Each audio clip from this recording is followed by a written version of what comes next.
Jay, that's strangely close to Daniel Jones from the Giants. Daniel, is that you? Beat the Chiefs. Show me. If the Broncos and Russell Wilson can show me that they can beat the Chiefs, then I will start believing. The crowd up. And so are this defense, and Kansas City won't snap the ball again. The Denver Broncos have beaten the Kansas City Chiefs. David Montgomery on the Lions, former Bear, gonna make this his revenge game for sure. David Montgomery gets the touchdown that ices the game. No! And there's the flag. There's flags. There's flags. There's flags. There's flags. Snap. Hold. Kick. Denver wins! Denver wins! Let's go! They open. No! What happened?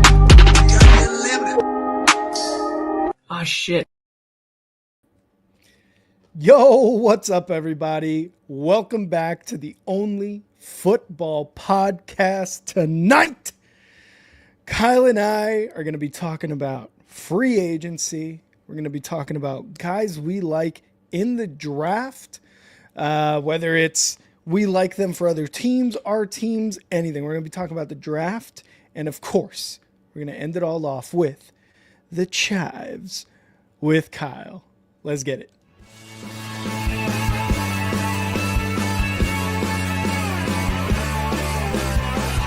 America is football, football is America, Football is America.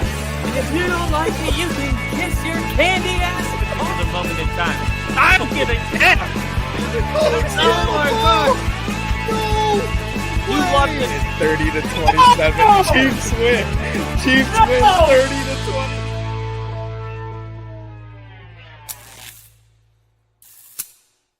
Woo! Ladies and gentlemen, welcome to the only football podcast. How are you guys doing? It has been a little bit. Rick's got his computer fixed. Geek Squad sent it back. How'd they do? Dude, I can't say enough good things about Geek Squad. This is the second time I've taken this computer to them, and each time they're like talking about every step they're going to take to fix it. They stress test it. They talk to me throughout the process. So a huge shout out to Geek Squad, man, because they're the best. They're honestly the best. I had to leave them a review. That's how good Geek Squad is. Shout out to Nick and Liam in the chat, by the way. What's up, guys? Are we being paid to say that? Are we a sponsor? I think we should be, just because of how many times they've improved my computer at this point. Fair enough. I think they should. We should be sponsored by them. I hope so. Geek Squad, if you're listening, sponsor us. Sponsor us. And Chiqui, what is the seltzer you love? Oh, Topo Chico. Topo Sponsor us. Chico. Yeah. Yeah, please sponsor us. Mine, I'm going to keep going with Gatorade, but whatever it is, we would happily take a sponsorship. And 100%. for those of you that are joining right now, maybe you're new to the channel, my name's Kyle and that's Rick. We've been running this channel we're going into our 4th season. Yep. I mean, it's crazy how the years have flown by.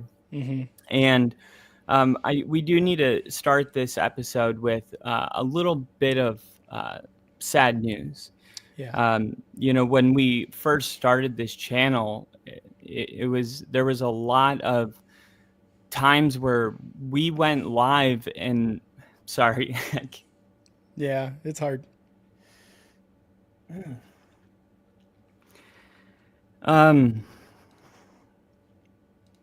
Rick, do you want to try? Yeah, I'll do it. So kind of like Kyle was saying, we would go live a lot to start off.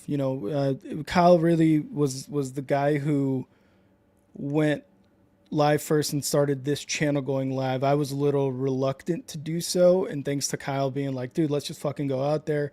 He did it, got rated by Grossi, got a lot of great people, and honestly a lot of people that are in the chat right now. I'm actually very glad you guys are here, but we got a lot of great people from the Grossi raid. One of the biggest supporters of this channel, I think you guys know, is Bill.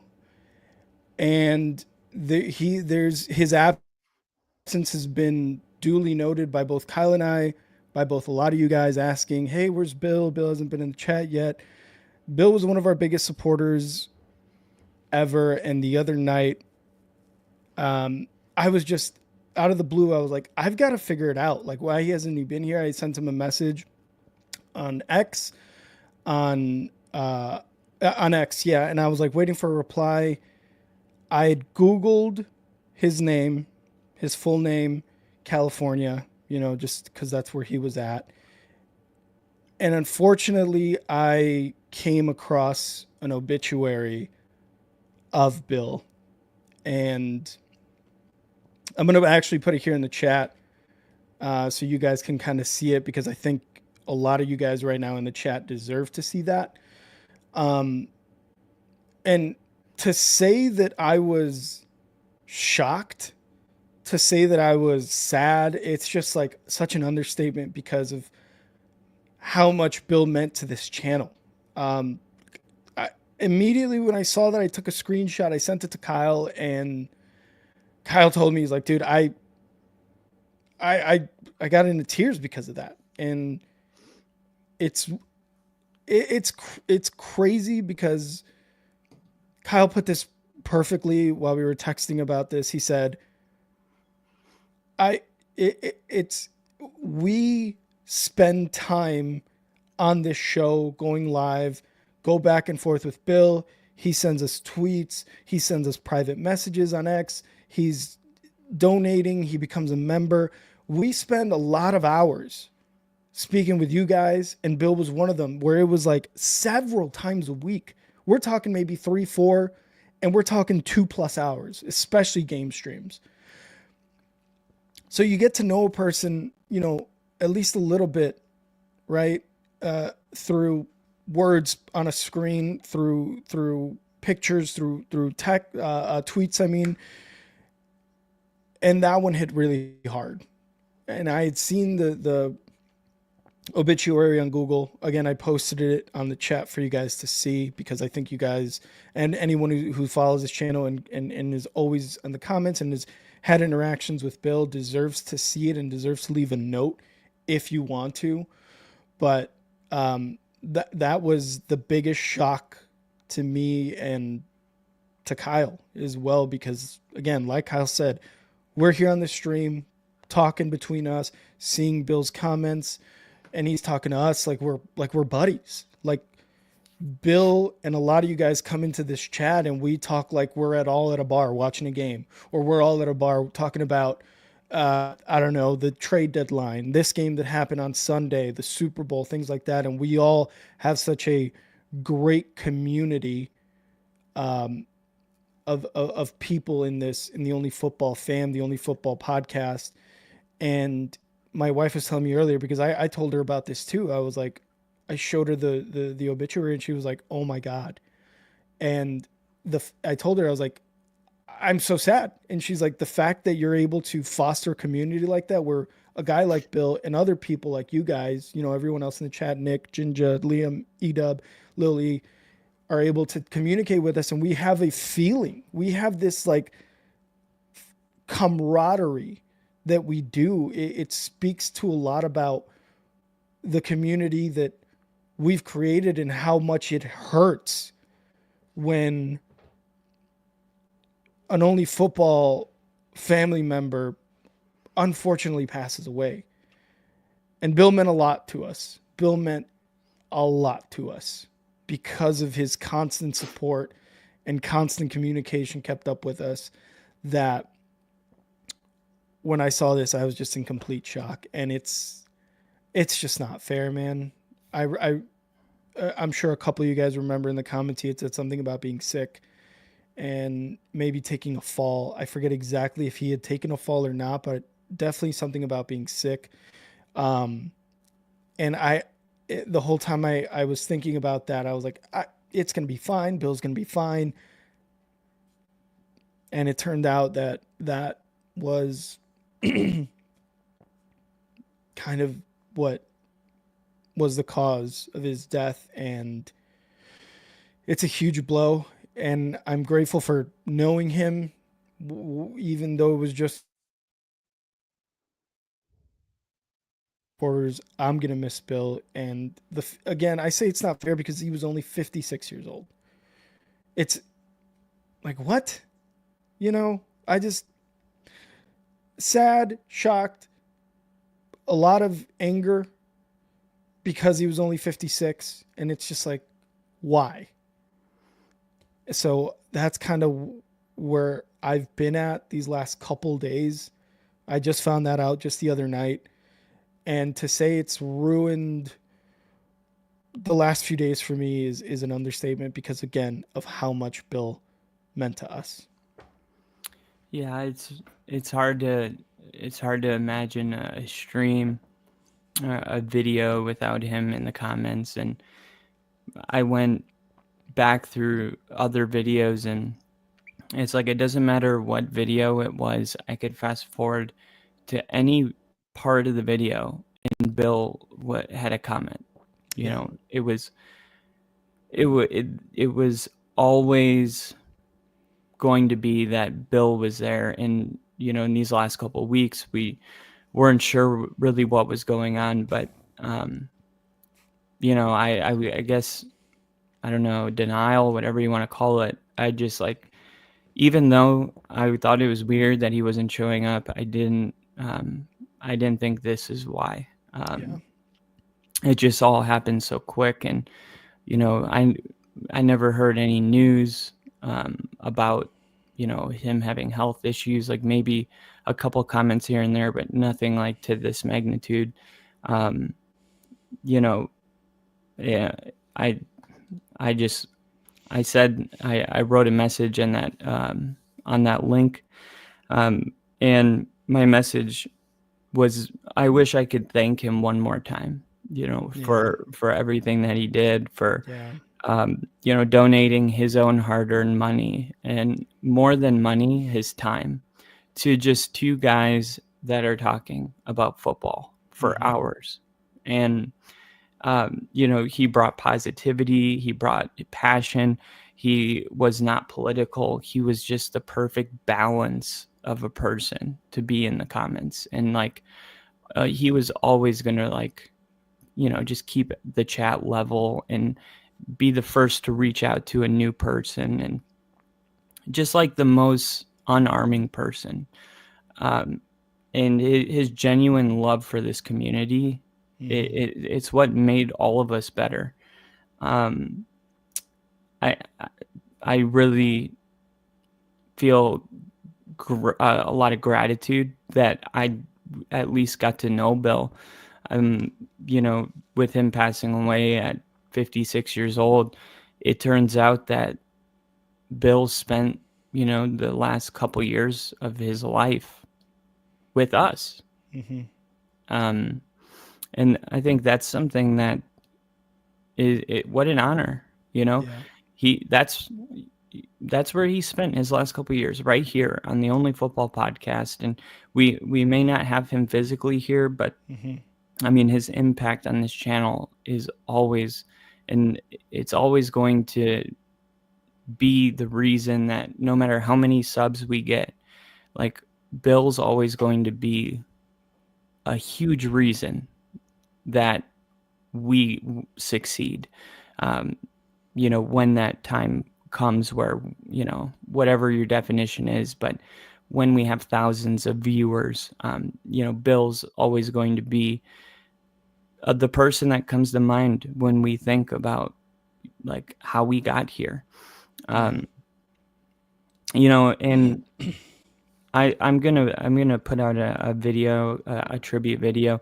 What I did comment on his obituary, somebody named Nikki commented on it, and I don't know if that's his daughter or his wife. I think it said friend. Oh, did it say friend? Yeah, because I'm looking now and it says Nikki Nazarian. Under her name it says friend. So yeah. So, but she said, will you reach out when you're going to do it? And I would like to watch it. So And the other thing is, like, Bill was just as dedicated to our channel as he was like 4 other channels. Yep. He had 2 other Giants channels that he was involved in. Of course, Tom Grassi's channel and our channel. Those are the only ones I know about, but I feel like those guys have the right to know what's going on as well. You know, I don't know if those bigger channels, if, you know, if they, not to say if they'll, you know, how much it'll affect them, but I think that people do care, and I just think people don't know, because really this whole virtual world is like, I mean, if you don't have his logins, like, there's a whole nother world that Bill's presence is heavily felt.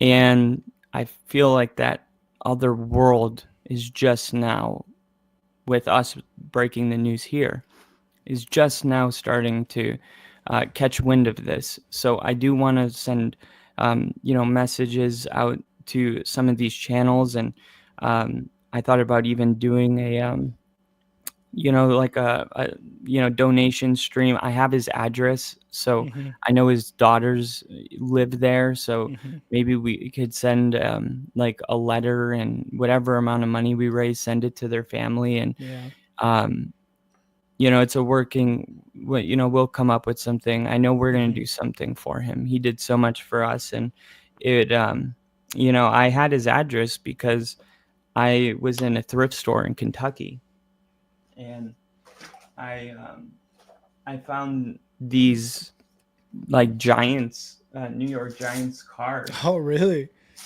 And they were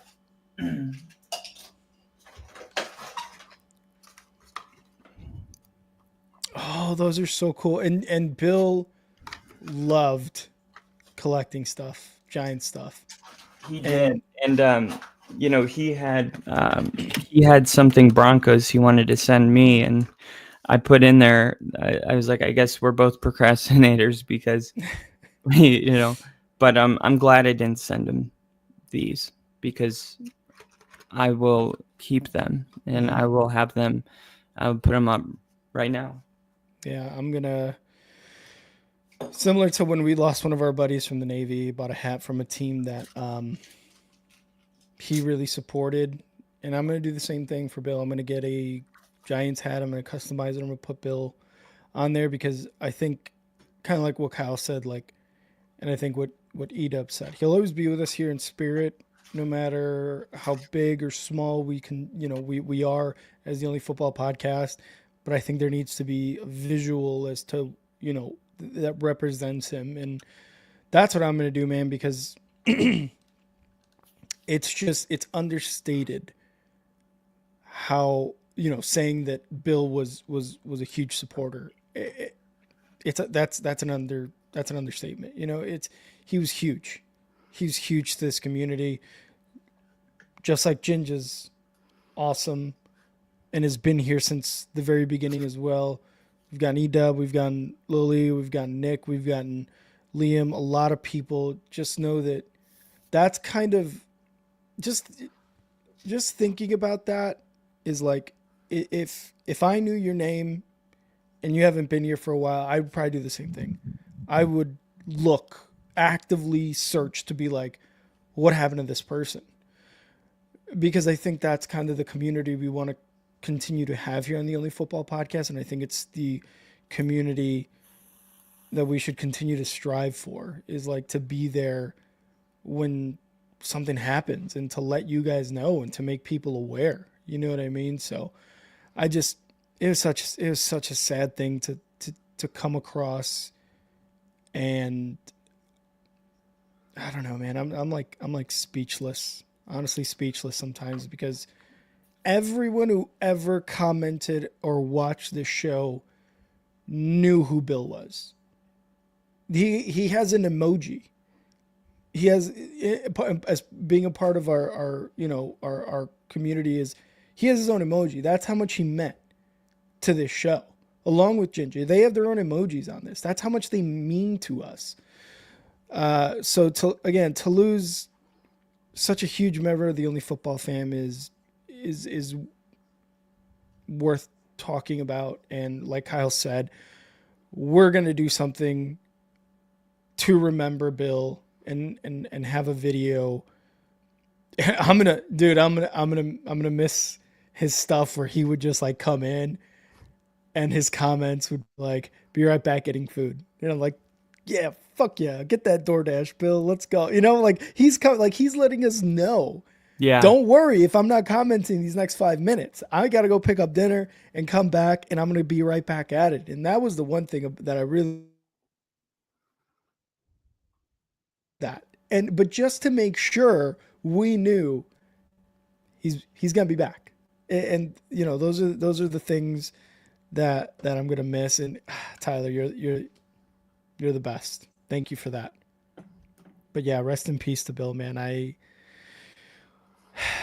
keeping his family in my thoughts, but this was tough, man. Yeah, and I wish he could have seen. You know, I wish Daniel Jones wasn't his last memory as being a Giants fan, because yeah, just to put, you know, a little lightheartedness into it. Mm-hmm. I wish he could have, you know, seen, you know, maybe because I do think the Giants will draft a quarterback this year, and Mm-hmm. I do think there's better days ahead. Of Yeah. course, the Giants had like such a bad season this year, but I don't know. I'm grieving, so my thoughts are just like random like that. Yeah, we will. You know, we're gonna carry Bill with us on this channel, you know, always, and everything we do, and you know, he's always going to be remembered. And I'm just really grateful, like I said, for the time that he did have here. Mm-hmm. Of course, it's not going to be the same without him, but you know, we still have the rest of the family as well, and we're going to get more family members. And you know, this is what's cool about being a family, is that every presence is felt more than, you know, these bigger channels where, you know, maybe people come in and out of them. When Mm-hmm. somebody, you know, is dedicating their life to this channel, it's like we not only like see it and acknowledge it, but we feel it. Like it's like Bill, he was a part of our lives, you know. And most people just like wouldn't understand it. Like, I don't care if you're playing like video games, like some people get really close to the people that they game with. If they've gamed with them for 5 years, you know, they end up talking about their marital issues. Like, I mean, I don't know what your definition of a friend is, but I think Bill checked a lot of those boxes. 100%.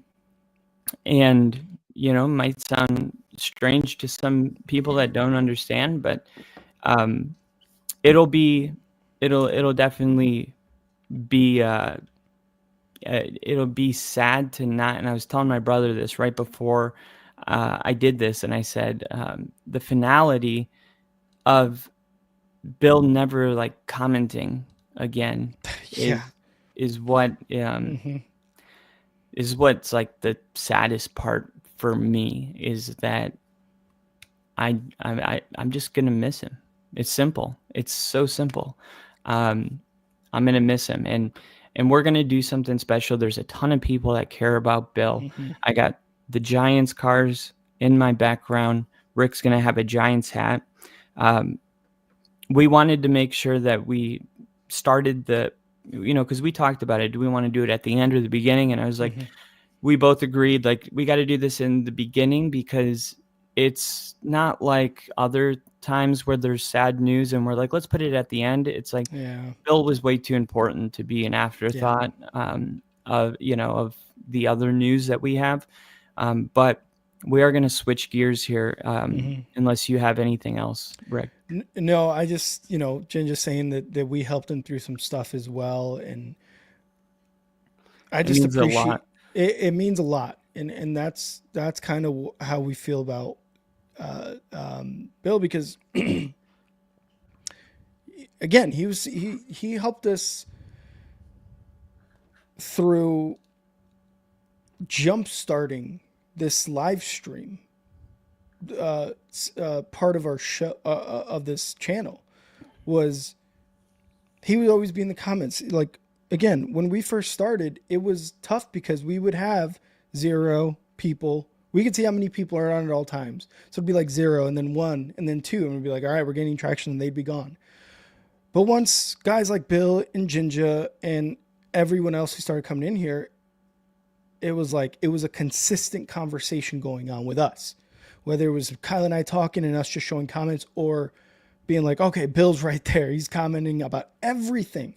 He's part of the conversation, and he was part of this community. And like you said, man, it's just the fact that there will be no more Bill comments is what's really just the sad part of it all.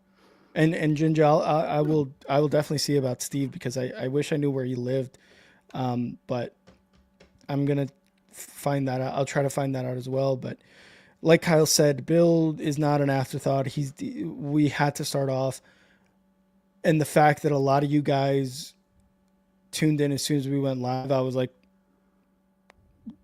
it's good that all you guys came in at the same time, because we were able to communicate this with a lot of the people that knew him and interacted with him on the stream. And Jinja, real quick. Yeah. We are a football channel, but we are not only a football channel. Ironic. But like comments like that right there, like that means the world to us. Like, it really does. You're going through a hard time, and like I want us to be, because sometimes like people are going through something, and maybe it's like more personal than something that they want to bring up to like a family member. Like, that's what we're here for. Like, we can be your anonymous family where you just like got something that, you got it. Like, Jinja, I remember that. I remember you going through that. I remember being there for you for that. And that goes for everybody, because like, if we can be that for somebody, that's your life, man. Like that's an honor that we can like be some sort of guidance or direction in a bad season. Like, that's way more important than football. And like this is just like such a great reminder for people that maybe never like considered, sharing something. I'm not saying like you got to, be weird about it and like in the middle of a conversation about football, you just drop something. But like, the way that Jinja did it is perfect, and if you got a private message, me or Rick, you can always send us a private message. Like, nothing is more important than your guys' life. And and I've noticed this in this community, a lot of people that are have a huge podcast followers. A lot of these people don't have like a ton of friends outside of YouTube, which makes it even more important that you lean into the community that you do have. And we will always be there for all of you guys. And Tyler's comment too, to honor him, smile, laugh, carry the fucking boats. He wouldn't want us all sad. Bill would want me to call Rick gay. Rick, you're gay. He would want Tyler to call me gay, which Tyler has no problem doing. I got a beer. Kyle, I don't know if you got a drink or something. Yeah. Maybe I was going to pop one open for him. And let me grab. While Kyle's grabbing that, I've got the link to his obituary. It just still feels weird saying that, man. Sorry, but I put it there in the chat. So please leave a message to us, and I know it would mean a lot to his friends and family. So, Kyle, this one's for Bill. Cheers, Bill. I know you're watching us. Let's do it. Tyler, you're gay. Kyle, you're gay.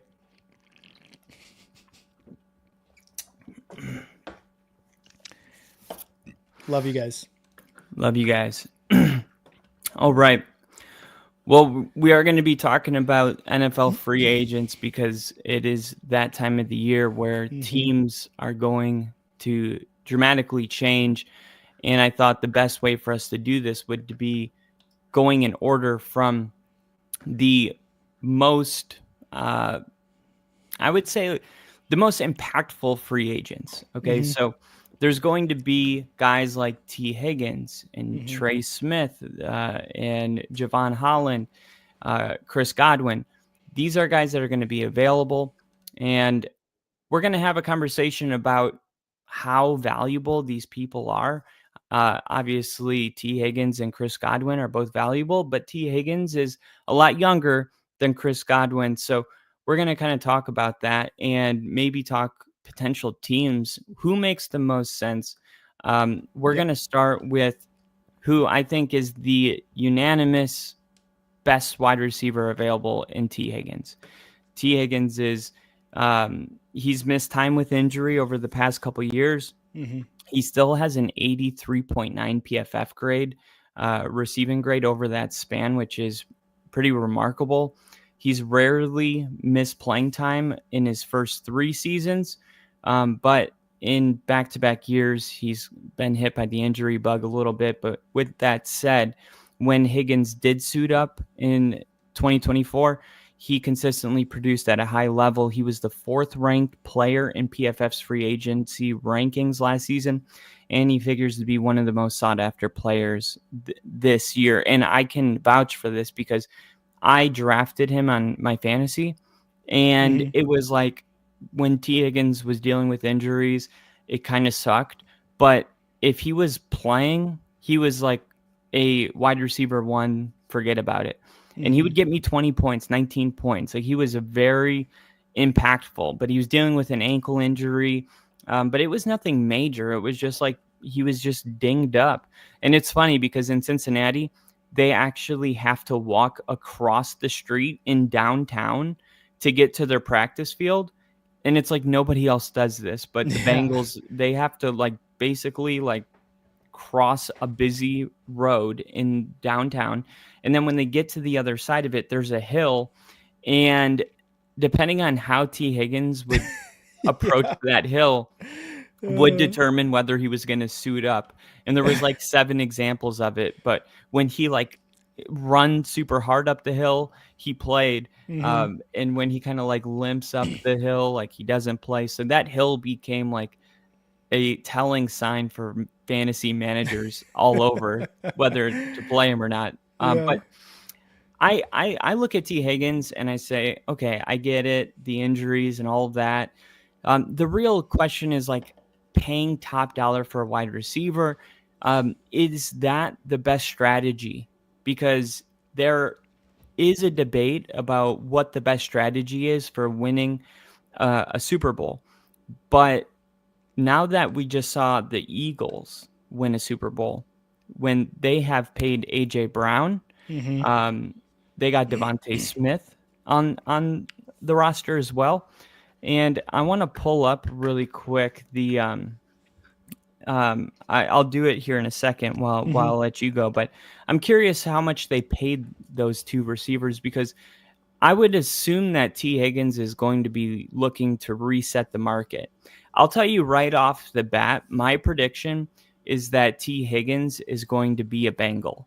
I don't think that Cincinnati lets him go because Joe Burrow has said in multiple interviews, but there was a specific moment where things kind of changed where Joe Burrow was talking about we're going to find a way to keep him. And it's like Kay Adams during the Super Bowl Radio Row, she asked him, when did that kind of change? Like, when did you decide to take ownership over it? And he was like, I just believe that's part of being a franchise quarterback. Like, it's my job to make sure the owners and the general managers know what I need and what I want. And if I have to take a pay cut, if we have to move money around, like whatever it takes, like we have to get it done. And I'm like, if your number 1 QB is Joe Burrow and this is what he's saying, you're going to find a way to get it done. It does feel like T. Higgins, Jamar Chase.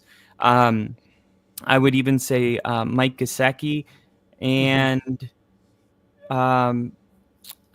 who else? Who's their really good Trey Hendrickson.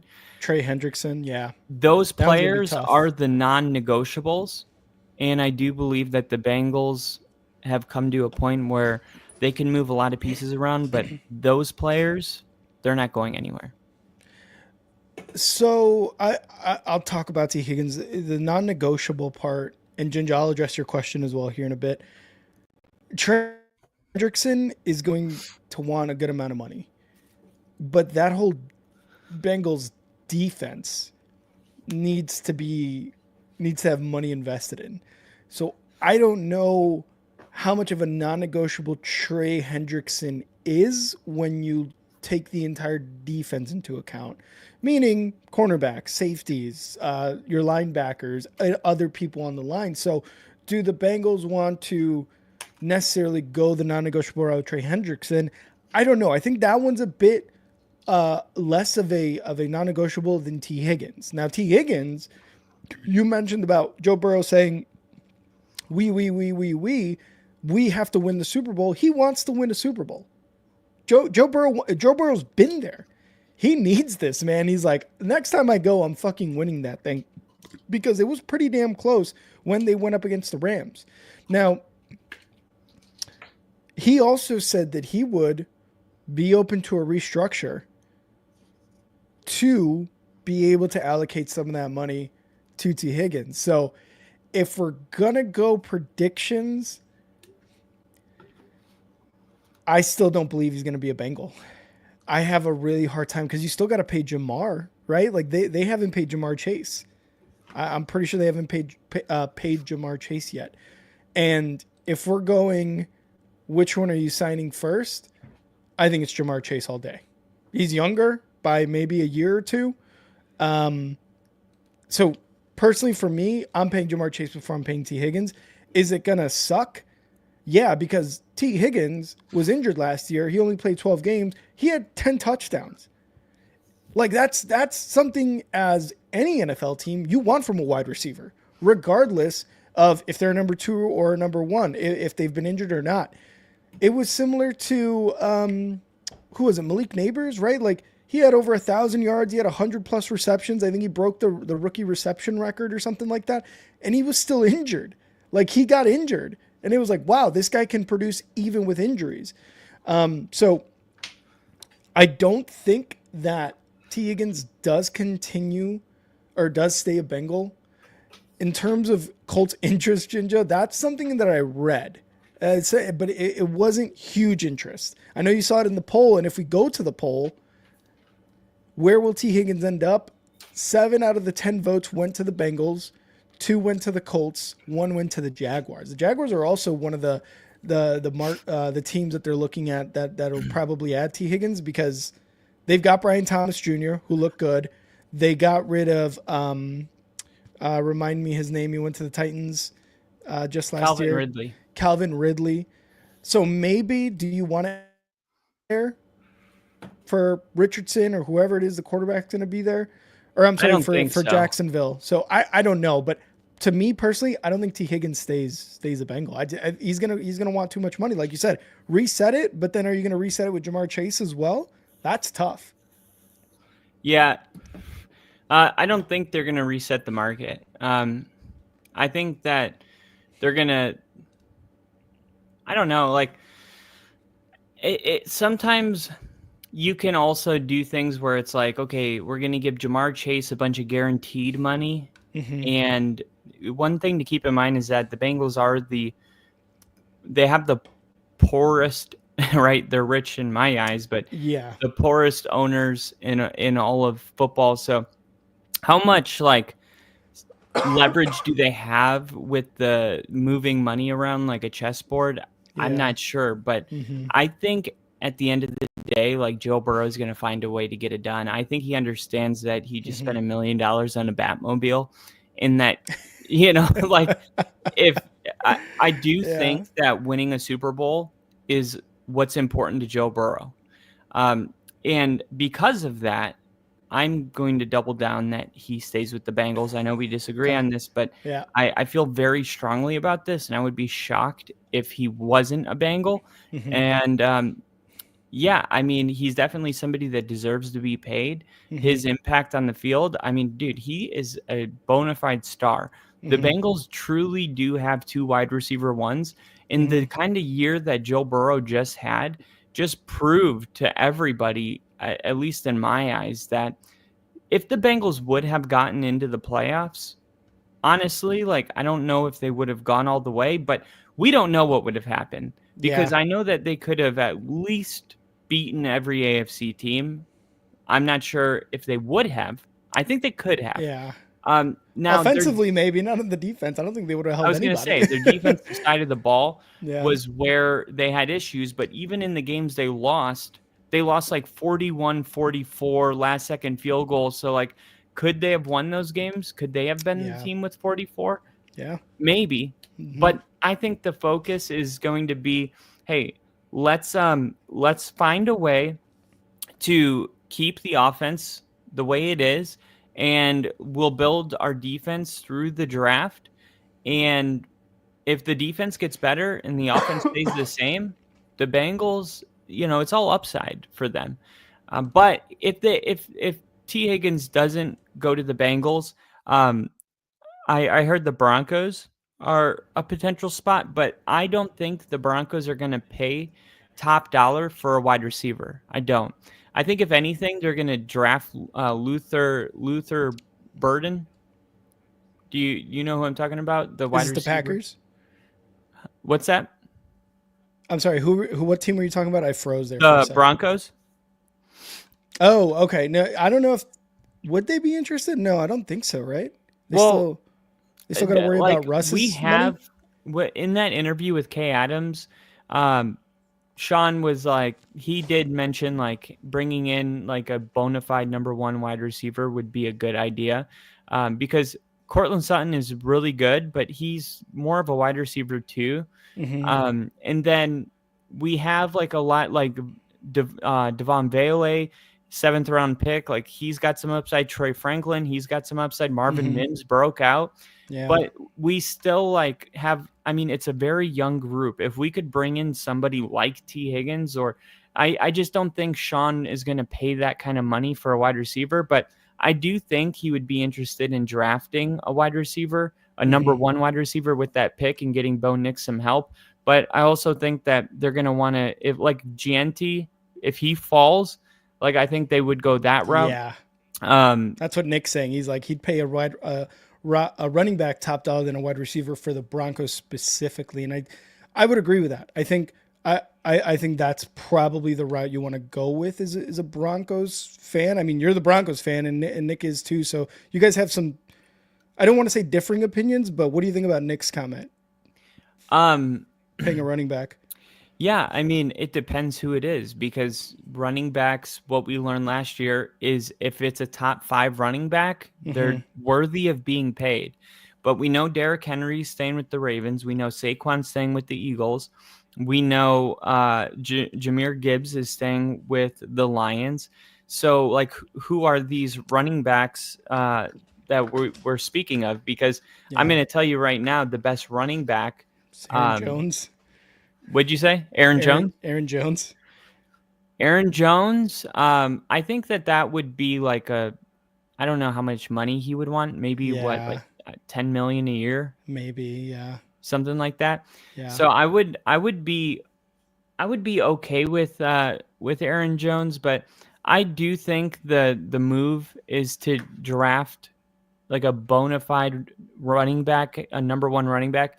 Because Sean is old school where he wants to run the football. So we do need like a legit 3-down back that's just an amazing running back. Like if we could add that, think about everything Bo Nix accomplished last year, he did without a good running game. I mean, they consistently brought in, they nobody really like took that role.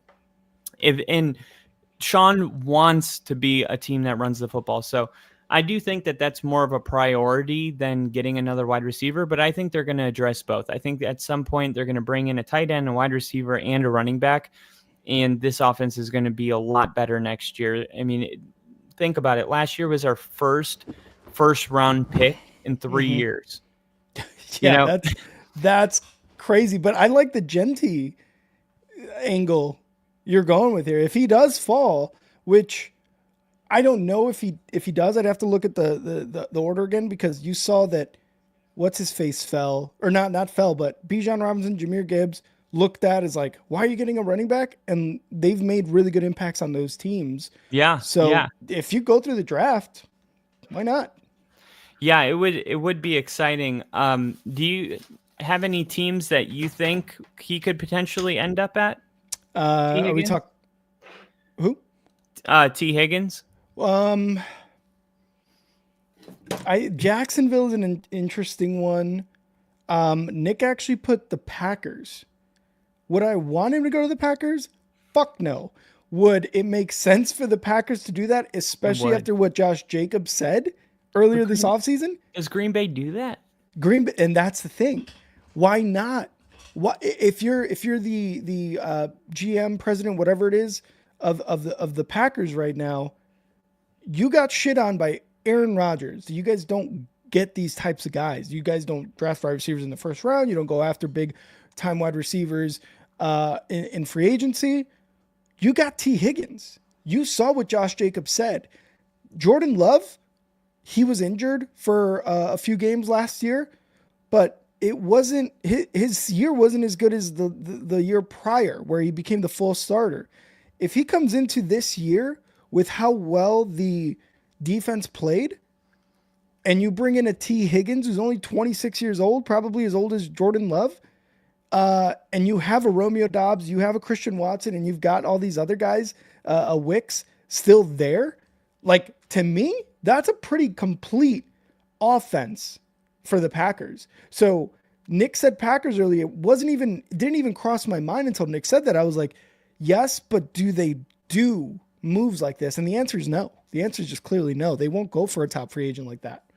But why not do that this year when you clearly know that the NFL is probably like, nah, that's not going to happen? I think it would be a good move. And so Jacksonville, again, makes sense to me. The Packers for sure, but will it happen? That'll be tough. Another wide receiver needy team. I don't know if I can think of another one right now. I'm trying to look at the teams. New England, pair him up with Drake May maybe, and you brought in Vrabel. You saw what Vrabel was able to do as a head coach, and he brought in what's his face as the offensive coordinator, Josh McDaniels. That might be a good move. Pittsburgh makes sense as well. They've been needing a wide receiver who can produce and not be a menace to their locker room. And Nick with the fucking assists right here. Other team, how about the Commanders? The Commanders as well, I think, makes plenty of sense. You still got Scary Terry there, but you saw that if you lock up Scary Terry, it's tough to get it to anybody else. And again, Jaden Daniels with T. Higgins, a guy who scored 10 touchdowns in only 12 games last year, that's also a great pairing. I think there's a lot of teams that would make sense. And could you imagine T. Higgins goes to the Steelers? Like, how much? Oh, like how bad? That was like Saquon going to the Eagles. Like, it's that much of an impact. Other than the ones I mentioned, I don't know if anybody else necessarily makes sense, but these are good. These are good options here. Kai, I think you're muted. Let's see. Oh, let me see. You want me to try to unmute you? Can unmute. Oh, your mic isn't connected apparently. Oh, gotcha. Okay, so I'm going to bring up another one here, and this is probably the best quarterback available, which, we've talked about all last season and really fizzled out the last 2-3 games of the year. Sam Darnold. Sam Darnold had a spectacular year with the Vikings, unfortunately, an NFC North foe. But he had a really good year. He basically had the comeback player of the year type of year, right? And what I'm reading here from CBS is that he's probably going to want, speaking of the Vikings, yeah, Nick, he's probably going to want something close to 40 mil. I'm back. Awesome. Love it. And remember, Sam Darnold's still in his late 20s, dude. Like, this guy, I feel like, has had 3 careers, and he was like in his mid 30s. But he was one game away from earning $40 million. And that was the Lions game or the Rams Lions game? Okay. I mean, yeah. If he would have won even one playoff game, he would have, at a minimum, been franchise tagged by the Vikings, and the franchise tag would have been $40 million. I mean, how many people can say that one football game was worth $40 million? Everybody. Yeah. And Twitter was going crazy with that. And I'm sure you saw it too, where you were having the same thoughts. Yeah. You were having the same thoughts. You were like, oh man, Sam Darnold not getting paid that much this year. Yeah. It's a weird situation because it's like, okay, we're going to move off of Sam Darnold because he lost or played bad in a playoff game. Okay. So did Dak Prescott. So has Aaron Rodgers. So has a plethora of quarterbacks have had a bad playoff game. Phillip Rivers, Tom Brady against the Titans had a shitty playoff game. Yeah. People have bad playoff games, and that was Sam Darnold's first taste at it. So I'm kind of like, I don't know. I'm a little up in the air. It's like, is it a gamble to go back with Sam Darnold? No, I don't think so. Like he went 13-4. It was his first time being a Minnesota Vikings quarterback. It's his first year with Kevin O'Connell. Like, if you can have that continuity with that offensive staff and the coach and the players and the receivers and go back out there for a second year, now you have some playoff experience. You're going to throw all that away to say, we got to figure out what JJ McCarthy is. Hell no. The best thing the Vikings could do is franchise tag Sam Darnold, let JJ McCarthy sit behind Sam Darnold, let Sam Darnold do another good season, see if he can win a playoff game this time. And if he does, and you're ready to move on to JJ McCarthy after 2 years of understudying, then at that point, you got yourself some real trade value because you are in all, in all reality, you're pretty much at that point trading a franchise quarterback. And we're talking a boatload of money, a boatload of picks. So, multiple first round picks is what I'm talking about. That is what Sam Darnold can be worth if he has the same season he had last year and wins a playoff game. And what is it going to cost the Vikings? A franchise tag. That is, at least as a front office standpoint, like if you're the Vikings, you're like, we cannot take a chance that this guy does become worth multiple first round picks. And we decided to just be like, screw it. We're going to go with JJ McCarthy. I mean, it doesn't make any sense because what is your floor with Sam Darnold? Winning 13 games, winning 12 games, that might be your legitimate floor there. So like, to me, it just doesn't make any sense to not franchise tag Sam Darnold and let the season play out and reevaluate after the season. I'll push back on that because don't stop pushing me. Do you know Sam Darnold's going to be the same Sam Darnold from last year? No, but we also had like 4 years of Sam Darnold looking terrible, and then that's why. And but I'm using that as a positive because it was his first time with a competent organization with a good head coach. Agree. And it does. I feel like Sam Darnold's. Are you asking if I think he's going to have some major regression? Pretty much. Not necessarily you, but I think that's what the Vikings are looking at because they're just mad that they lost the playoff game. I mean, I agree. Also, like, you're also taking a risk on JJ McCarthy. So, like, let's not act like we're, the other road is way safer. In my opinion, Sam Darnold's safer. It's kind of like in Along Came Polly when he had put Polly Prince and Lisa in the the Risk Master. Yeah. Right? I mean, it's like Polly Prince is, the fun, exciting young thing. Mm-hmm. And that's kind of JJ McCarthy, where it's like, he's going to wear a visor. He's cool. And then, he does walks barefoot on the field. I think people are just excited about a new era. But if there's one thing we've learned with Bo Nix and Jaden Daniels staying in college until their senior seasons ended, is that if you put a quarterback out there too early, you can really just ruin their entire career. And I think nobody would benefit more from them sticking with Sam Darnold than JJ McCarthy. So it's like a win-win in my opinion. So the other thing I was going to say was,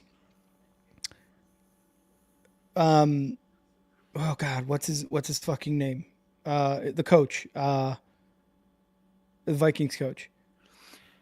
Kevin O'Connell. Kevin O'Connell, KOC. That's how I remember it. KOC. I forgot that.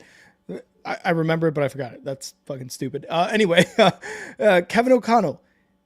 We know he's a good coach, right? We know he's a good coach. I remember earlier, a few weeks back, you were like, "Hey, if the Bears were like, hey, could we get Kevin O'Connell instead of going after Ben Johnson?" I was like, yes. He's proven that he can call a fucking timeout when you need to call timeout. He's proven that he can get the offense going, right? Why wouldn't you want to let Sam Darnold walk? I understand the draft pick perspective. I understand that.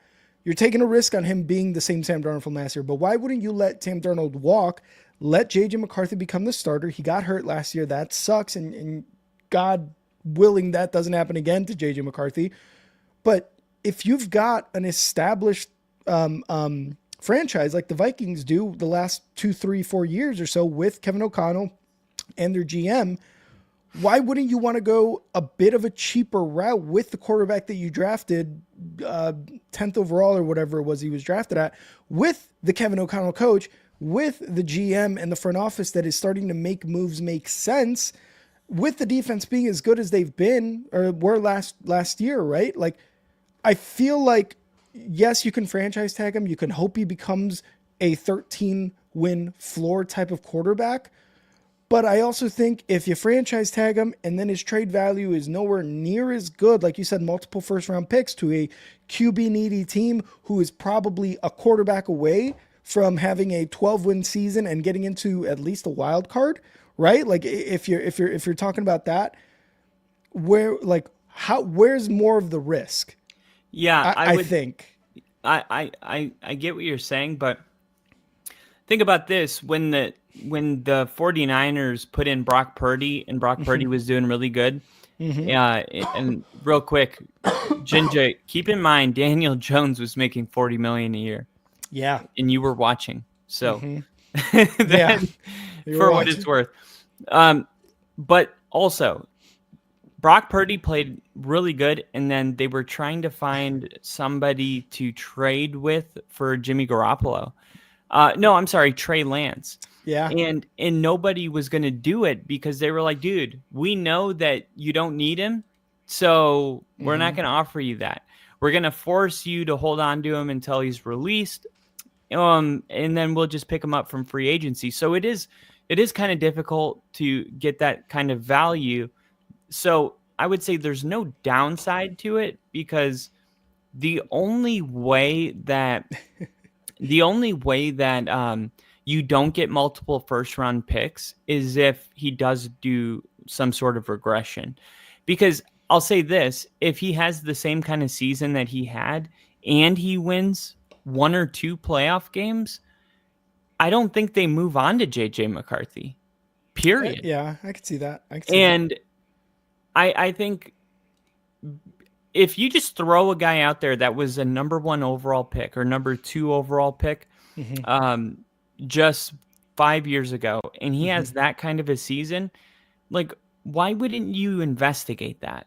Like, I just feel like I think sometimes like the answers are so simple, but we complicate it. It's like, you just won 13 games. You're on the right side of things. You got a guy that at some point everybody came together and said, this guy is the consensus number 1 or number 2 overall pick in the draft. And now he's finally looking like how Baker Mayfield looked when he left Carolina and got with Sean McVay.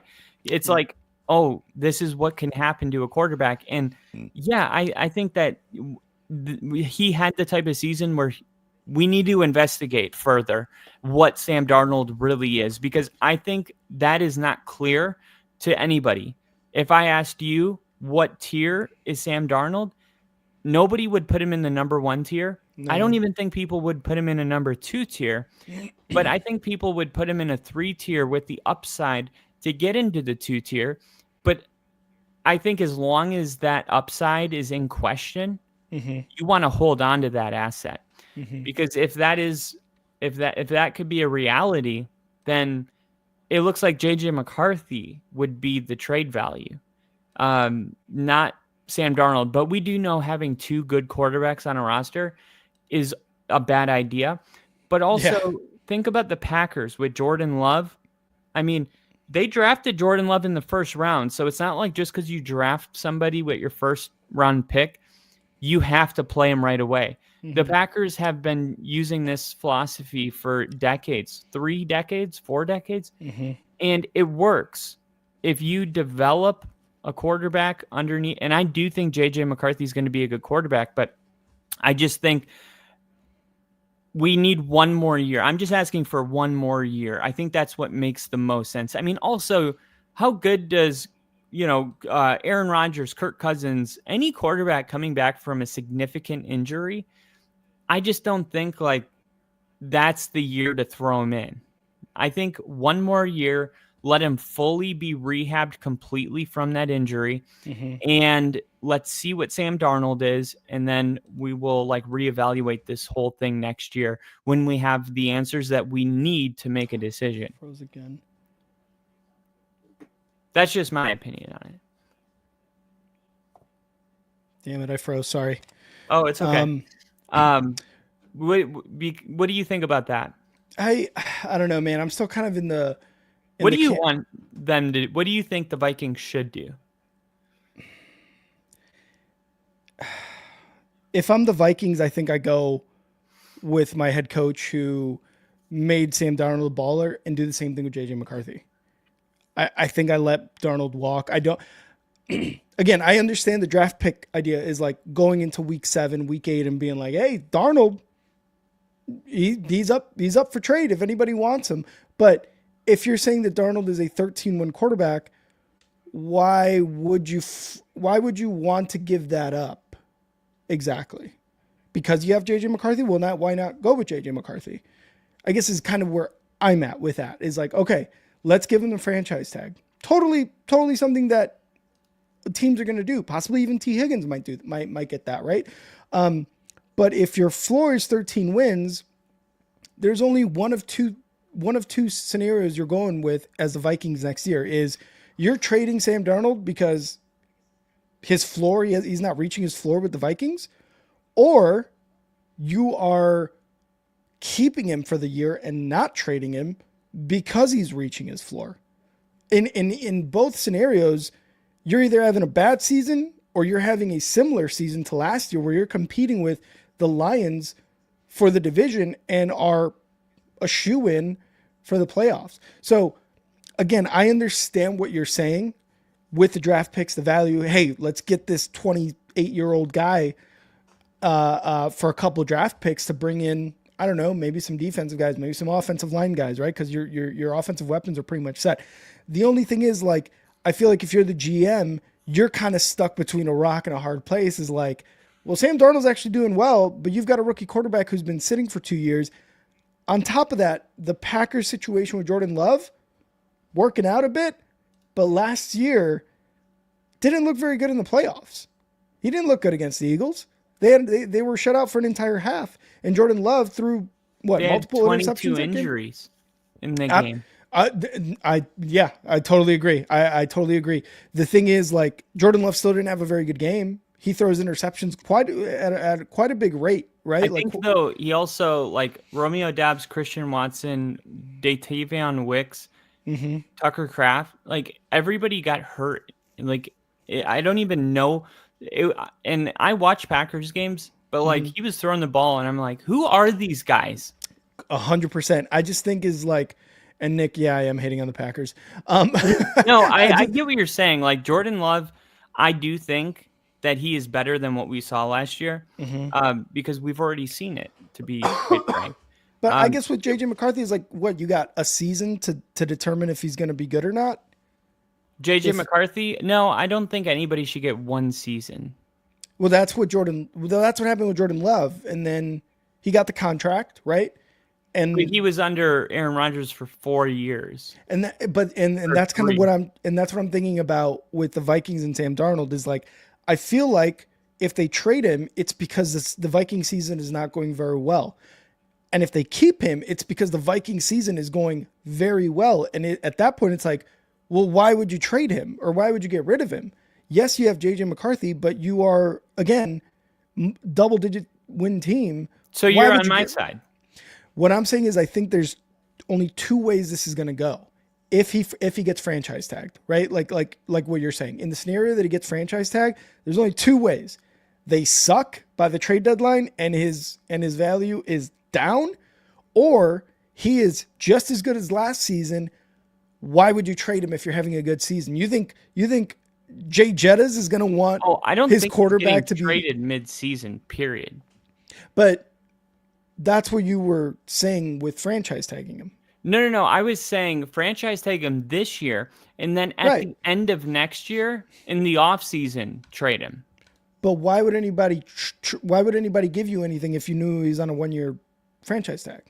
Well, I guess you would have to sign him to like a 2-year deal then. And that's what I mean is like, do you sign that's why I think they should let him walk and just go with JJ McCarthy, because at least with JJ McCarthy, you have 3 years before you have to pay the guy.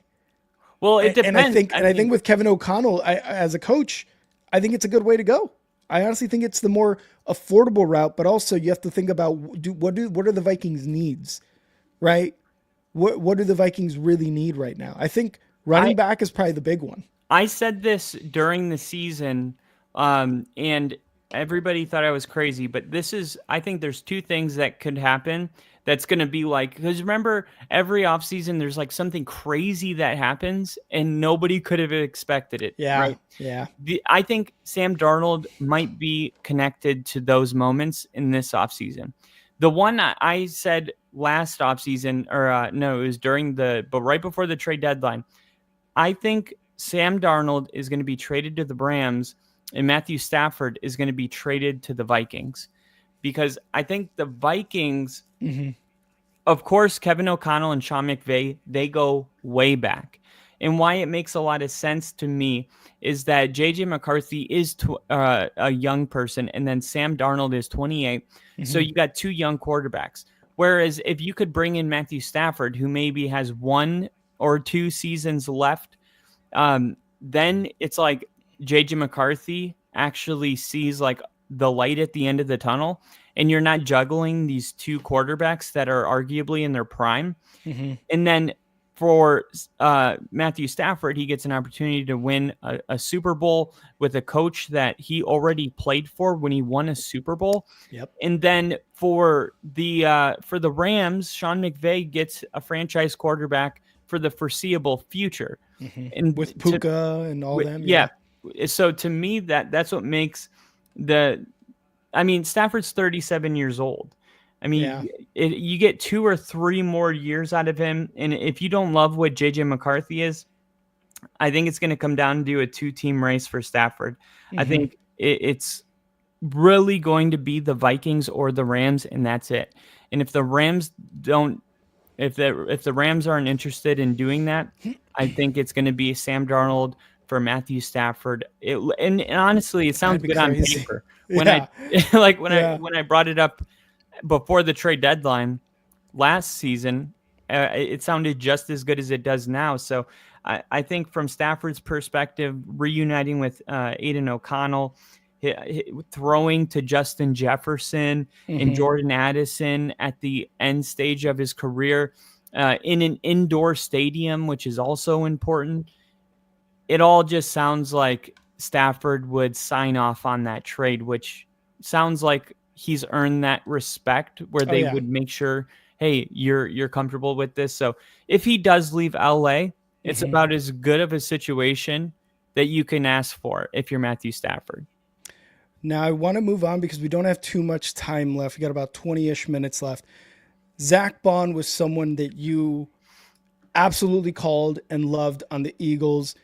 He was on a 1-year deal with the Eagles. Now, you, after the Super Bowl, you were like, Eagles got to re-sign him because he moved from outside to inside linebacker, had 150 tackles, nose for the fucking ball, and we're shifting to defense. So do you think he gets a big payday from the Eagles? Because he did like extremely well. Like his name was like, you saw him in that Super Bowl and throughout those playoffs play extremely well. The Eagles got to worry about paying a lot of people, and you can't bring everybody back from a Super Bowl run. What are you thinking about Zach Bond? Is there any, like, are you like, Eagles got to resign him? Eagles got to resign him, or is he going somewhere else, do you think? Yeah, the Eagles bought low on a really talented but underutilized off-ball linebacker, and it paid off big time. Are they going to extend him? I mean, that's going to be something that will be costly. And you look at all the pieces that the Eagles have right now, and it's hard to see who they would have to move in order to come up with some, because look, when you win a Super Bowl, your value is at an all-time high. So Bond is going to cash in on that. Okay. Yeah. He bet on himself and won, baby. Exactly. He's got himself a Super Bowl. He bet on himself, as athletes signing 1-year contracts do, and his production was out of this world. I mean, he played at an extremely high level all season long, and he was in a newer role. And he's also shown that he can be good as a pass rusher as well. So yeah. His coverage grade in the box was a 90.7. Okay, his run defense grade was a 75.8. His forced incompletion rate was 2.4. Run stop was 9.4. So his bread and butter was pass coverage in the box, pass coverage. So I think Denver's going to make a move for him. I think the Denver Broncos are going to be that team. Because if you actually look at where the Broncos were getting picked apart defensively, they have this one gaping hole in their defense. As good as their defense is, the one issue that is so obvious is the linebackers lack their ability to cover tight ends or wide receivers or anybody who comes across the middle. We tried to go with Strnad. Justin Strnad, he couldn't do it. And he was getting picked apart, and everybody was like, remember the Cleveland game? Jerry Jeudy just kept running across and it was like, what is going on? Why isn't Surtain on him? What the fuck? There was no ability for our linebackers to be instinctual. They were always reacting. It was always like, I was watching it and I could just see the amount of space that was between our linebackers in the tight ends / wide receivers was unreal. It was like every single time. And this isn't a new problem because we drafted Drew Sanders with our 2nd round pick 2 years ago. And I liked that draft pick because he ran like a 4.5. And I was like, that's great, because the year before that, I was at the Russell Wilson return game to Seattle, and I noticed watching that game week 1 that our biggest problem was that our linebackers don't have the speed to keep up with running backs. Yeah. So I was like, we need a fast, good cover linebacker, and Zach Bond totally fits that profile. And I think that him coming to Denver would be like, okay, we finally got that guy. We've been looking in the draft. Drew Sanders dealt with injuries. He didn't even play last season. Alex Singleton got hurt. We also, I don't know if Cody Barton's somebody that they're gonna. He played fine, but Zach Bond's a guy that can come in and elevate your team completely. And if we can have a strong coverage linebacker with the corners and the safety that we got, this would be a really good defense. And we're only like 4 pieces away from contending for a Super Bowl, in my opinion. Zach Bond would be one of those pieces. But do you think he's going to stay with the Eagles, or do you see him going somewhere else? So this is actually one of the ones that I think the Eagles are going to make a push for. I do think that they're actually going to make Zach Bond a priority on their defense. Their defense is fucking great, right? I think Zach Bond, though, came in this year, and obviously the additions of Cooper DeJean and Quinyon Mitchell were huge, and the leap that Jalen Carter took is year 2 were also huge. I think Zach Bond kind of completed this defense, especially at the linebacker position. You've got some corners who are good. You've got a defensive line that causes problems, and we haven't even talked about what's his name? I got it here. Josh Sweat, who was an Eagle as well, who got to the Super Bowl and had 2.5 sacks, right, and had 8.5 during the regular season. Zach Bond, I think completes that, because like you said, like if the Broncos are missing linebacker play, Zach Bond would be a great addition. I think the Eagles should make a priority for him too. So I think the Eagles in this case do have to pay him, because luckily for them, they don't have to pay their 2 corners for 3 more years, Jalen Carter for another 2 years, and they could bring in some other pieces during the draft, because Howie Roseman is a damn good GM. The guys he's brought in, and you've mentioned it, you've said it before, you're like, they killed the draft, and they absolutely did. So I think this is one of those guys that I think the Eagles definitely make a push for. Did you have anything else on Bond? Yeah, no, but the last thing I'll say is that Vic Fangio, somebody you and I both know, his scheme on defense, it allowed Bond to excel, because Vic Fangio has linebacker versatility, where he requires players to like diagnose quickly, drop into coverage, blitz. The linebackers are a very active role where they're asked to do a lot. So he did thrive in Vic Fangio's system. I don't think that he's going to require top market money like Fred Warner, Roquan Smith, but I do think he'll be in that second tier. As I put $7 to $9 million, but it is worth wondering if he will have the same amount of success outside of Vic Fangio's defense, because Vic Fangio is just one of those great guys. So it could be a case where, you sell high to get something, but once again, he's on a 1-year contract, so they're not going to get anything.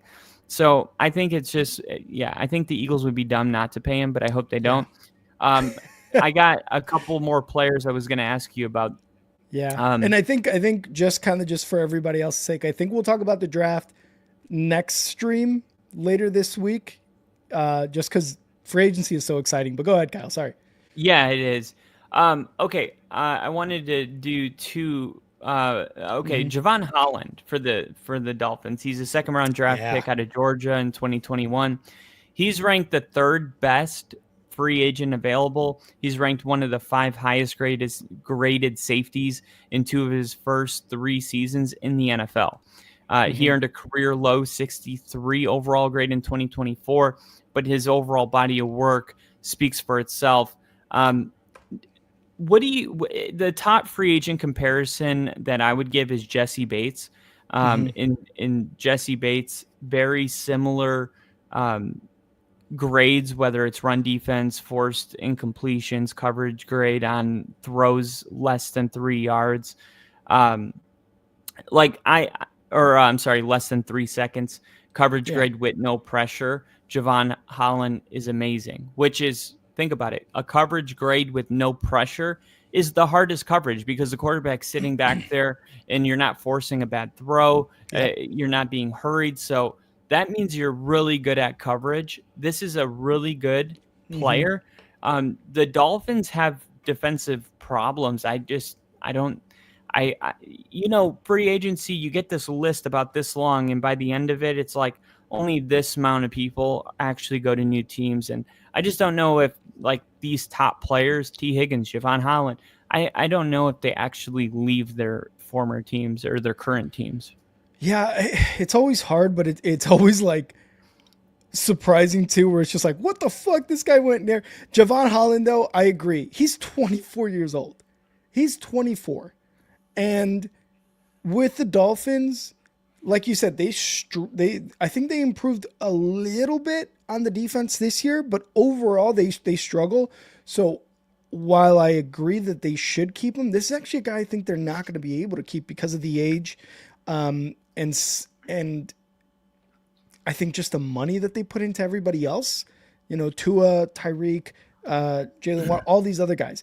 I think this is actually one of those guys who is going to be leaving the Dolphins.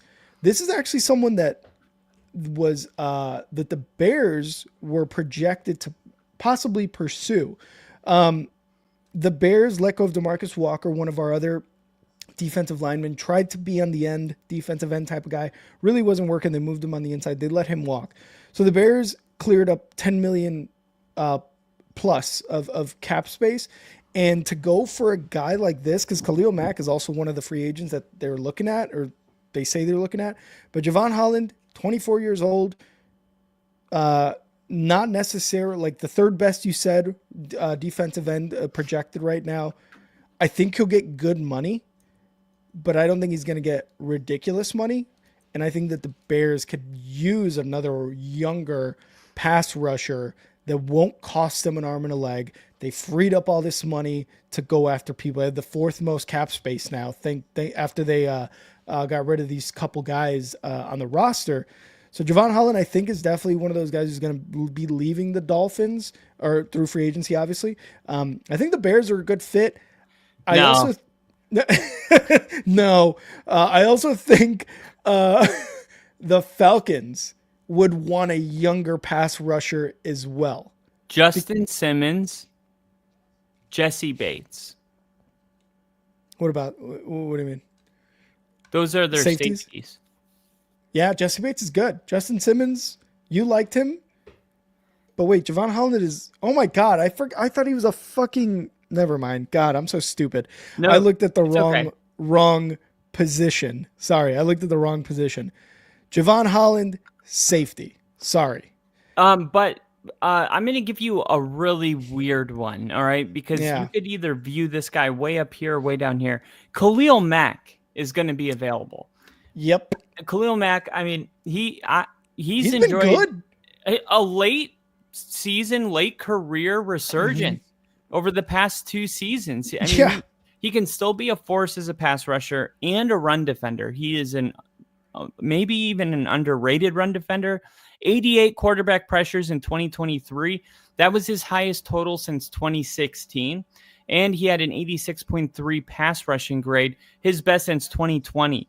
Mack's situation, and this is a great comparison, very reminiscent of my guy Von Miller in 2022, as he had his 6-year, $120 million contract with Buffalo. It was more like 3 years, $52 million in reality. But I don't know if Von Miller's contract really aged well, and I don't know if that helps Khalil Mack's situation as far as getting a new contract. But Khalil Mack is like, dude, maybe I'm getting older, but guess what? I'm putting up my best seasons since a decade ago. Yeah. So he's obviously taking good care of his body. He's doing something right. Also, bringing in Jim Harbaugh and the defensive mind, like, of course, that played a role probably.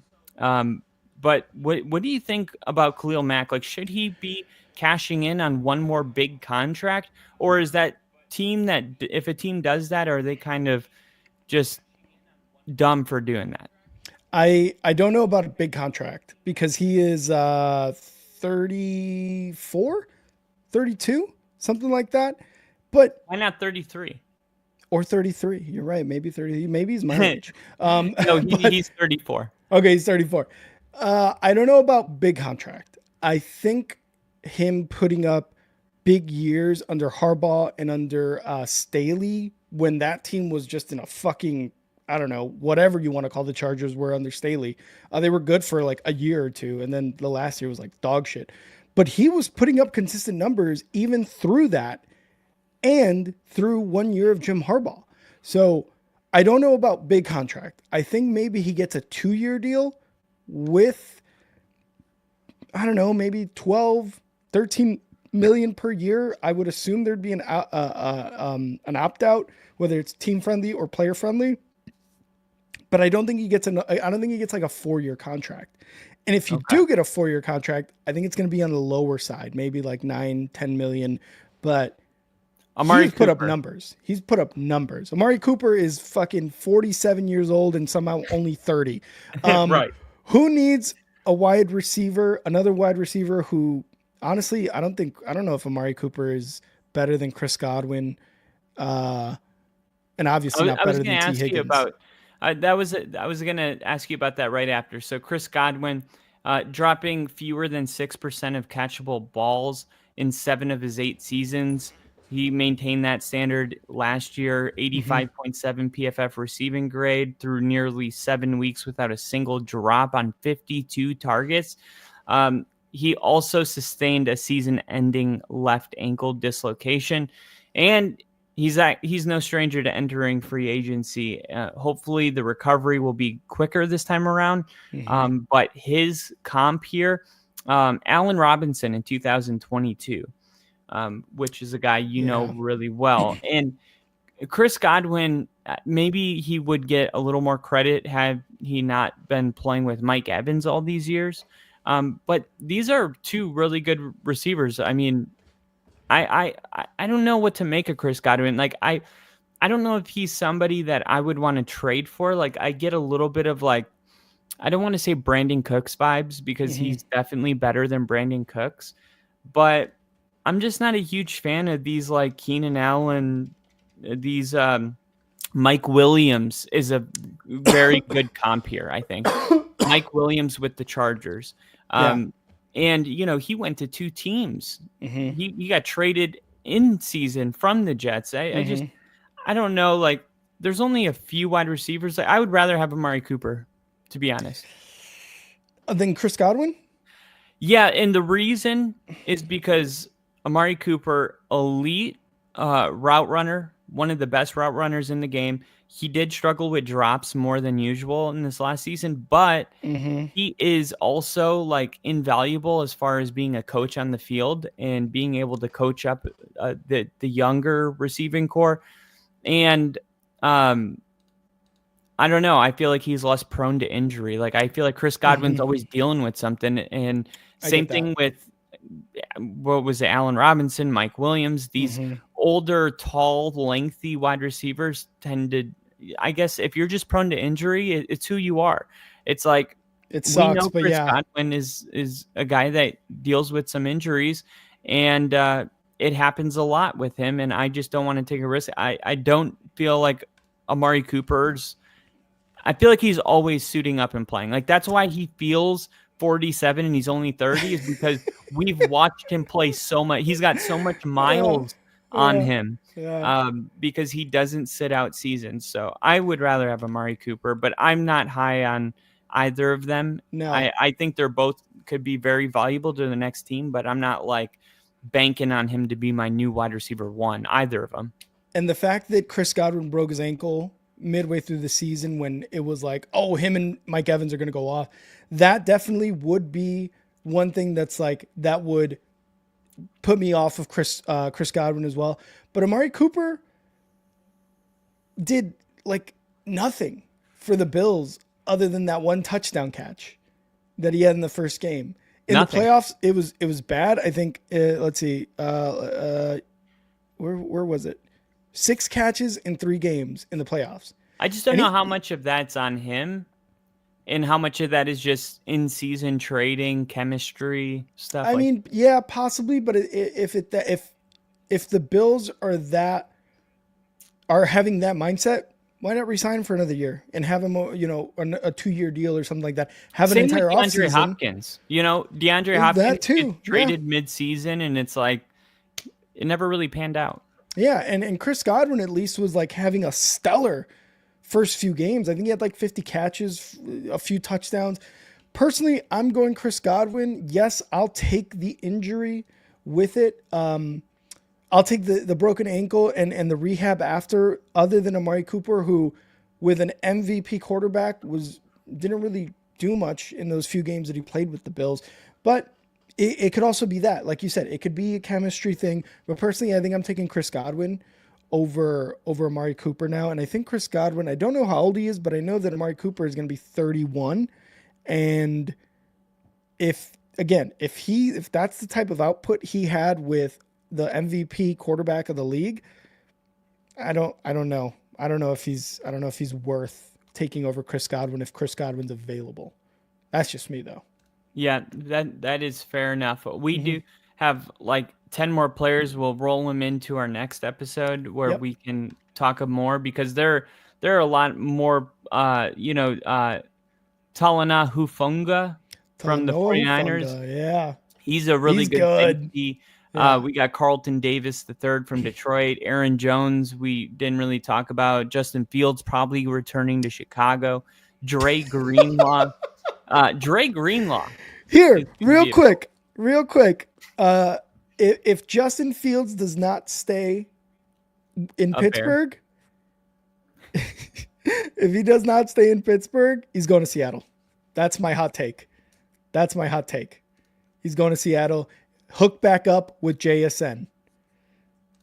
I can see it. I see the vision. Yep. I don't know. I think that would be. Can he just play awesome with an offensive guy for once? Why does it have to be right? Mac that's actually very McDonald, true. Yeah. Mike Tomlin and fucking Nagy? Or not Nagy, Eberflus? Eberflus, yeah. All right, Kyle. Poor guy. Is it time for motherfucker? For the motherfucker.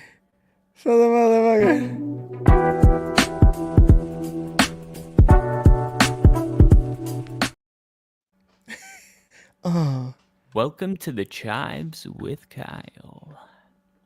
All right. I got some quick hitters today.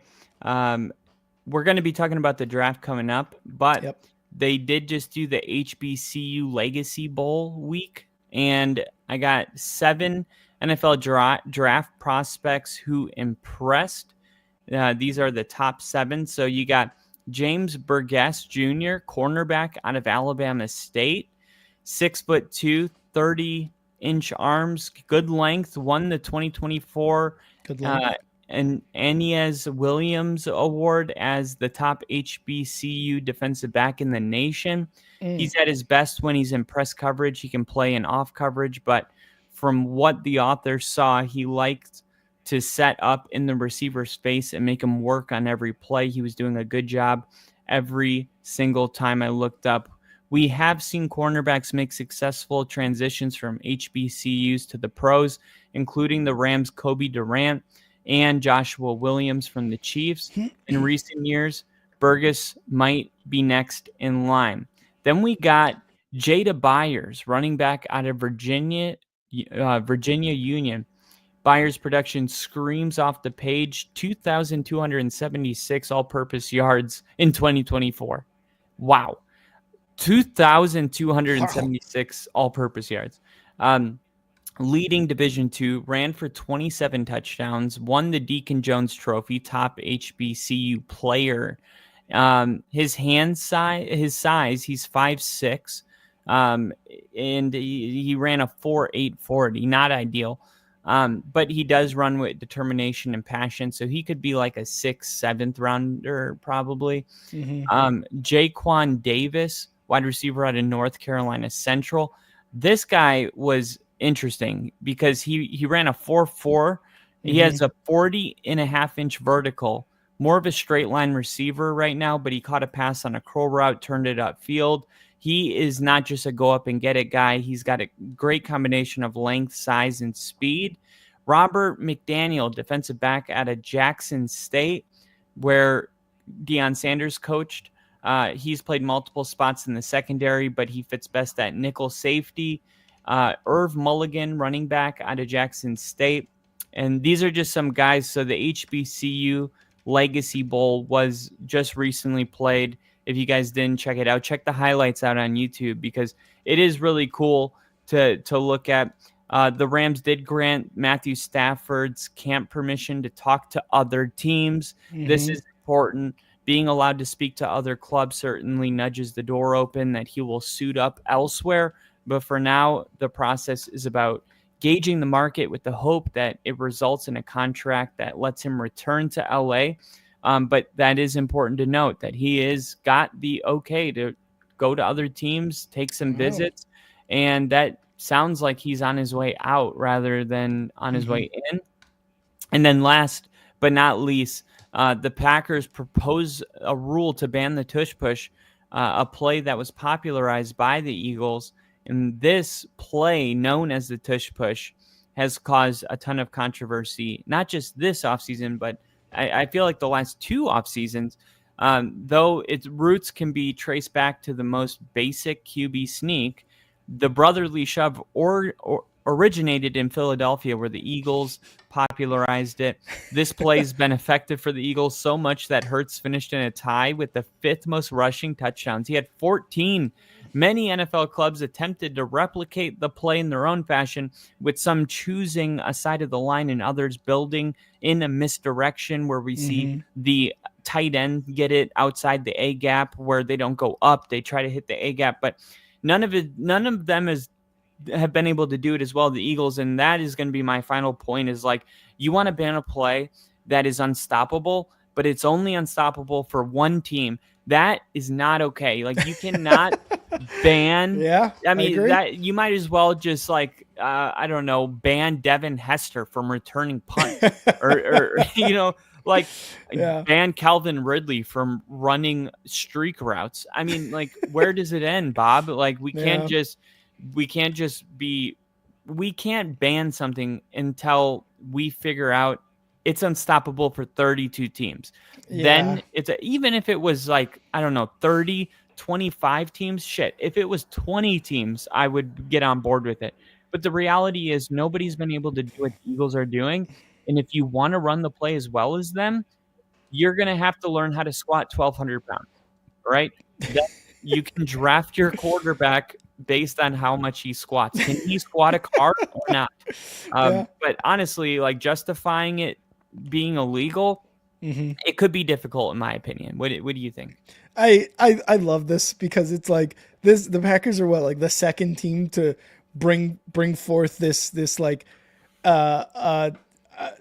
suggestion is well, we can't stop it, so make it illegal. But you're right. It's why? The Bills tried it.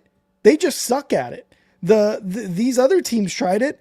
Some have success, some don't. Tom Brady did the QB sneak for years on 4th and 1s, on goal line formations. And guess what? He scored. Nobody was talking about banning Tom Brady from doing quarterback sneaks. If you can't stop it, you can't stop it.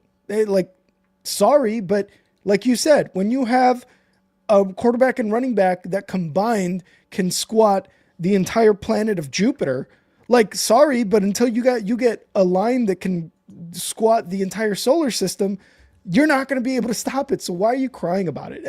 And the fact that it's the Packers makes it extra funny for me, because I don't know if you guys know this, but I'm a Bears fan. So this makes it even funnier for me that they're like, come on, guys, we got to stop this. This is really bad. This is really bad. Come on. Yeah, I mean, there's 3 main reasons that they say it should be illegal. You got player safety concerns because the defensive players trying to stop a mass of bodies that are pushing forward, increase the risk of lower body injuries. Then you got the unfair advantage because the play is so effective, especially when it's executed by Hurts.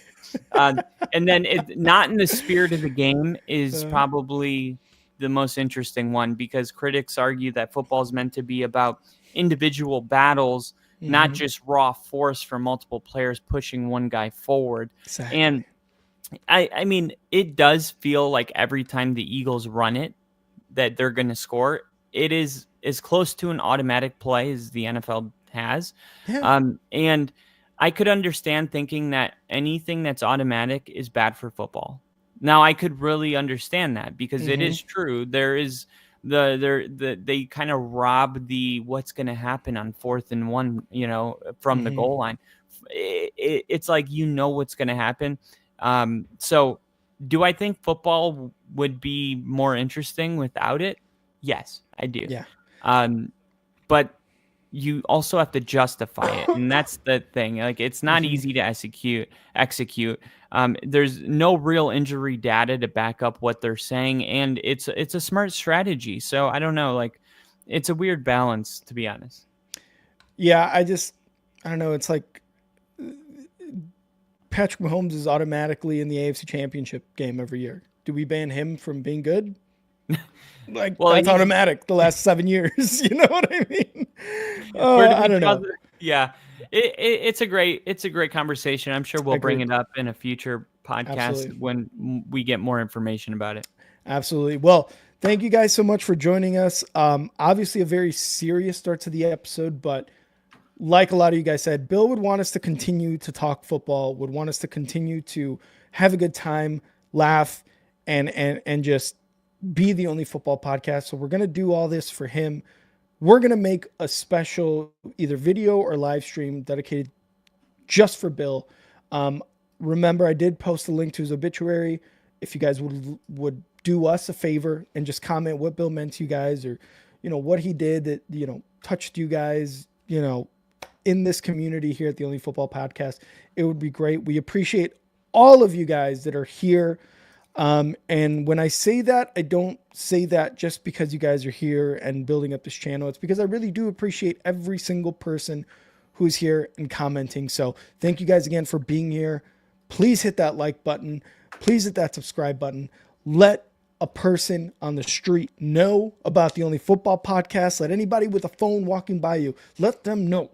Let them know about the Only Football Podcast. And KC, I am going to post it again. So there it is again in the comments. It's in the comments there on YouTube. So go ahead, go do that, please. That would be awesome if you guys did that. We appreciate each and every single one of you guys. Thank you so much. Bill, we love you. We've got you in our thoughts, and your family as well. And Kyle, always a good time, brother. Always a good time. Go Giants. Go Giants.